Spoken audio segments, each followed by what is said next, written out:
With the big story here, I'm Seher Zama. In the top focus, Karnataka Chief Minister B.S. Yediyurappa's decision to appoint his MLA Anand Singh as the Forest Minister has sparked off a controversy.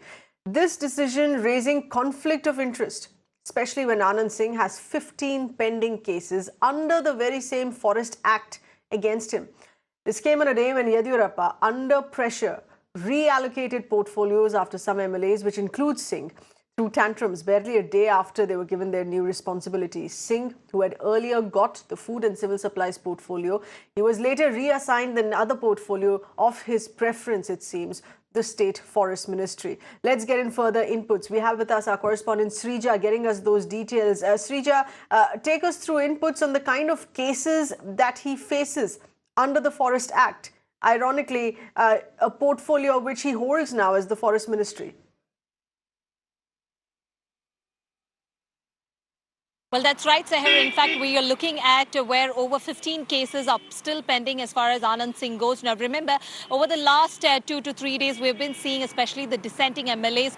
These are the turncoats that we're talking about. They were given certain portfolios, but however, they were not happy with the portfolios given by the Karnataka Chief Minister, B.S. Yediyurappa, after which we understand that to, in fact, placate these dissenting MLAs, we see he has given some of the plum posts, and one of them that we're talking about is a tainted minister, that is Anand Singh. Now, remember, he was arrested in the year 2013 and including 2015 by Karnataka SIT itself. Now, one of the major reasons for this is especially he was, in fact, accused of transporting iron ore illegally. That apart, we're also looking at various sections as far as Karnataka Forest Act is concerned, has also been slapped against Anand Singh. Now, we did get in touch with Anand Singh and he admitted on camera by saying that, yes, he has about 15 cases which are still pending against him, but it is just one case to do with Forest Ministry. Now, remember, it is not just especially the opposition over here, the JDS and the Congress, that is questioning over the allocation of such a plum post to already a tainted minister. There are also especially one of the major stakeholders being in Karnataka, that is the citizens, also questioning, because remember, time and again we have shown our viewers how especially people coming out in the streets and also talking about the depletion of green cover. Having said that, we are looking at where Anand Singh is going to manage as far as the Forest Ministry is concerned, where we are looking at cases such as, in fact, where he had, as far as timber mafia is concerned. Remember, he was also if charges were framed against him for this as well. That apart, also, in fact, infringing upon especially the forest reserves. Now, these are the various acts that have been slapped against him. But however, the 15 cases that we're talking about is still pending in the Karnataka High Court. Back to you. Right. Given the fact that these cases have reached as far up as the High Court there, to what extent in his position as the State Forest Minister could he have an influence on these cases? The demand that he step down now as the Forest Minister, could he now be influencing these cases? They are already in the High Court. Well, that's exactly what we asked even Anand Singh, saying that there are high chances where he can influence his cases and also get it disposed. But he was of the opinion telling us is that the cases right now are in the court and it is sub judice and there is no way that he can influence. Because remember, we have seen in the past also, especially some of the top leaders, prominent leaders, even after some of the cases that are being slapped against him, we have come across such cases where they have tried to influence, get the cases disposed of. But this is something to be waited and watched out for. But however, remember, we're looking at citizens here in Karnataka, in Bengaluru itself, where they have raised a stiff opposition, especially to B.S. Yediyurappa, the Chief Minister of the state, for allocating him such a plum post. And also remember, it is such a dicey situation as far as the depleting green cover is concerned, concerning the fact especially even the IASC has also done a report on the same. That's right. The concern here, of course, being could his presence there be a threat to the existing green cover, as you mentioned. Sreeja, thank you for those details. In other news, this is the second successful extradition that has happened from the United Kingdom. Bookie Sanjeev Chawla extradited to India. Delhi Crime Branch team having reached the national capital with this high-profile bookie. He's the second most high-profile extradition after India signed the treaty with the UK. Chawla is booked in the cricket match fixing scam. This is dated from the year 2000, 20 years ago, which also involved late South African captain Hansie Cronje. Wanted in a case of match fixing of 2000, Sanjeev Chawla, London-based NRI, is finally back in India. In fact, crime branch team arrived early in the morning.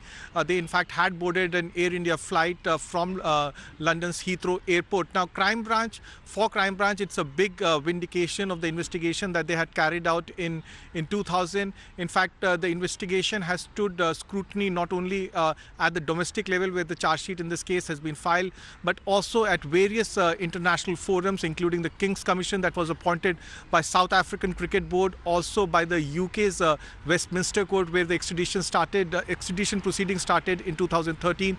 Then again at London High Court. Now, the case revolves around match fixing that started in late 90s and early 2000. Hansie Cronje was virtually on the payroll of Sanjeev Chawla. In fact, the transcript of crime branch clearly showed that he was taking instructions from Sanjeev Chawla as to who should be in the playing 11, whether they should open the batting first or whether they should opt for bowling. Now, the crime branch investigation also revealed that not only South African players but players from Australia as well as from New Zealand, England were approached by bookies who were active in India and also in Pakistan. In fact, Mark Waugh, an Australian cricketer at that point of time, told the Inquiry Commission that he was approached by bookies who were active in Pakistan. Now, Sanjeev Chawla was virtually the person who was running this international match-fixing racket, along with the South African-based businessman and bookie Hamid Kasim Banjo. Now, together they virtually controlled the outcome of matches that were played in and around Indian subcontinent, and it was one such series between India and South Africa where Hansie Cronje was taking around 50 lakh rupees and Sanjeev Chawla was giving instructions to him. The charge sheet in this case was filed in 2013 by the crime branch.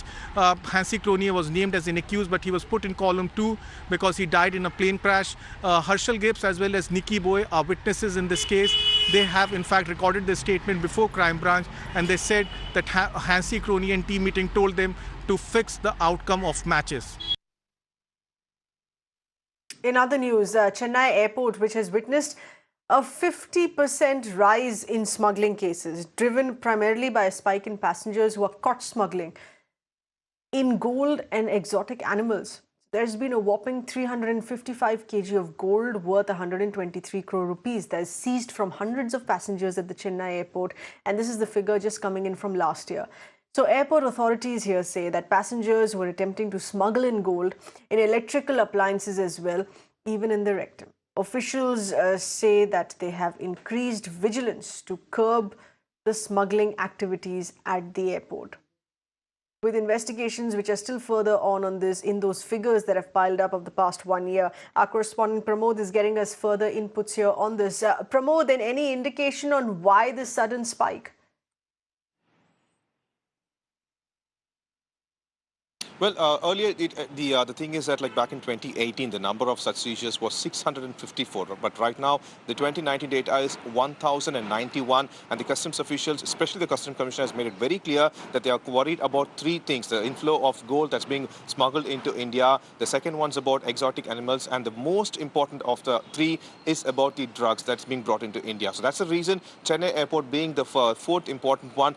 Vigilance have been increased in a large number. They have increased the network also about like how to find out such couriers through their informers with various other airports. They claim, these officials claim that the major inflow is through Hong Kong. So they've made a kind of network with the Southeast Asian countries as well to make sure that this would be curbed. And that's the reason the seizure of such items have increased by such a larger number. In fact, they claim it's more than 50%. It's come up to 67% this year alone, with the number of gold seizures increasing from 84 crores to 140 crores. And they are very much worried about exotic animals also. The thing is that it's not just they are being brought in as pets in inhuman conditions, but these animals cause 2 major threats. One, turning into an invasive species, and the second one is about the spread of diseases. And that's the reason they are more worried about it. And the third and very important one is about the drugs that are being brought inside. Interestingly, they have given a point stating that these drugs were ordered through dark web and it's being paid through cryptocurrency,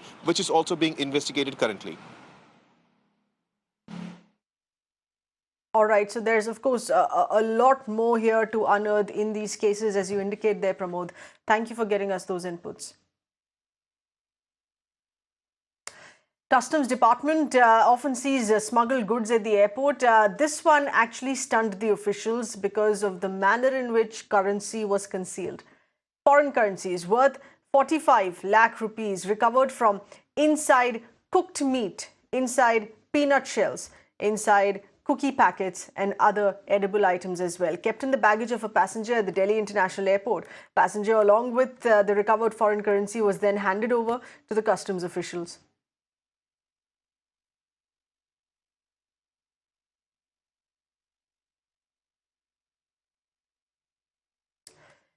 Two cases of accidents in less than a week in Bengaluru. Both incidents that involved rich brats, as some have called it, VVIpism, ramming speeding luxury cars, and in one case, even injuring 3 people. Let's get to the first case that has been reported in detail. This involved Congressman leader's son, Mohammad Nalapat, who's the son of the Karnataka Congress leader, N.A. Harris. Mohammad Nalapat, who is the son of the Congress leader N.A. Harris, who was let off on bail. This is in connection to an accident case which involves his Bentley. It injured 3 people in Bengaluru. The speeding Bentley car that crashed into an area which is called Mekri Circle on Sunday afternoon. Now, based on the complaint from one of the injured, a case was registered against unknown person on Monday. A man identifying himself as Nalapat's bodyguard then surrendered for the accident, saying that it was him who was behind the wheel. But later, cops, as further investigated, said that it was actually Nalapat himself who was driving the car at the time of the accident. While speaking to the media, Nalapat refuted those allegations, continuing to claim his innocence there. ನಾನು car ಓಡಿಸಿಲ್ಲ sir. ಒಂದು second, ನಾನು ಅಲ್ಲಿ ನಿಂತು ನಮ್ಮ ಜನಕ್ಕೆ ಕಳಿಸಿ ಹಾಸ್ಪಿಟಲಲ್ಲಿ ಸೇರಿಸಿ ಅವ್ರು ಎಲ್ಲಾರು ಬಿಲ್ಲನ್ನು ನಾವೇ ಕಟ್ಟಿದ್ದೀವಿ, ನಾವೇ ಖರ್ಚು ಮಾಡಿದ್ದೀವಿ. I was not in that car, I was in a Lamborghini car which was a head. ಎಷ್ಟು ಕಾರ್ ಇತ್ತು ಸರ್ ಆ ಟೈಮಲ್ಲಿ? ನಾವು ಪೊಲೀಸರು ನಿಷ್ಪಕ್ಷಪಾತವಾಗಿ ತನಿಖೆಯನ್ನು ಮಾಡ್ತೇವೆ. ಆ ತನಿಖೆಯಲ್ಲಿ ಏನು ಕಂಡು ಬಂದಿದೆಯೋ ಅದರ ಬಗ್ಗೆ ತಿಳಿಸ್ತೇವೆ. ಈಗ ತನಿಖೆ ಮುಂದುವರೆದಿರೋದ್ರಿಂದ ಸಾಕ್ಷ್ಯಗಳ ಗುಣಮಟ್ಟ ಏನು, ಯಾವ ರೀತಿ ಸಾಕ್ಷ್ಯ ಅದನ್ನು ನಾನು ಮಾಧ್ಯಮದಲ್ಲಿ ಚರ್ಚೆ ಮಾಡೋಕ್ಕೆ ಇಷ್ಟಪಡ್ತೀನಿ. If there is an evidence, the police has to investigate, then the police has to take action. The further legal action, the police has to investigate. If the police files charge sheet, we will meet that charge sheet allegation. If the police come to the conclusion that he was not involved, then the police can file a B report. Well, we're at the Mekri Circle underpass in Bengaluru, where the accident involving Mohammad Nalpat took place, where his car, his Bentley, black Bentley, is gone and rammed into, in fact, an auto and a two-wheeler right about here. Now, shortly after this, a couple of meters forward is where actually he's gone on to, of course, get into his friend's car, and he's actually fled the spot, is what the police maintain. Now, this right here is, in fact, the road that leads up further going towards, towards the airport, towards Hebbal also. And this is precisely where this entire incident has taken place. Now, also, of course, minutes after this incident has taken place, we're given to understand that, his bodyguard, Balakrishna, was in fact the one that took over the wheel. And then, of course, those people that were injured in the accident, 3 of them were later taken to a hospital. We'll have to wait and see, despite him refuting these claims, as to what happens and whether the matter actually goes to court or not, because the police still maintain that they have enough evidence to establish that it was Mohammad Nalpat behind the wheel and not the bodyguard. Let's also get you details here now of the second case that has been reported once again from Bengaluru, a dramatic accident that was caught on camera. In this case, 3 to 4 sports cars that were seen drifting on road, after which the Lamborghini in this that rammed into the traffic checkpost. That was not just it. The luxury car owner then got out of the car, clicked a photograph showing utter disregard in the case.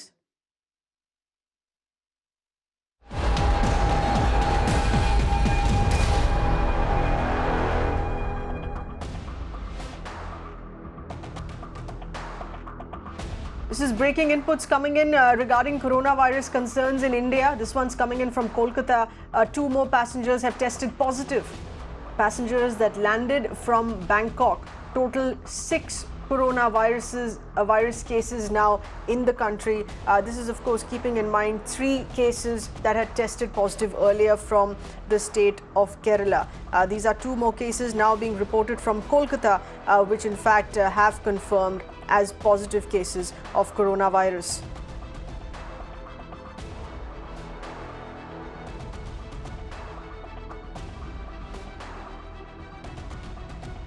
Yes, these are breaking inputs coming in regarding coronavirus concerns in India. Remember, India being the country which had one of the earliest to have started screening processes across all our international airports, going up to about 21 airports where passengers incoming were being screened. But now these are details coming in and a confirmation of passengers who are coming in from Bangkok. While they were being screened, 2 have tested positive.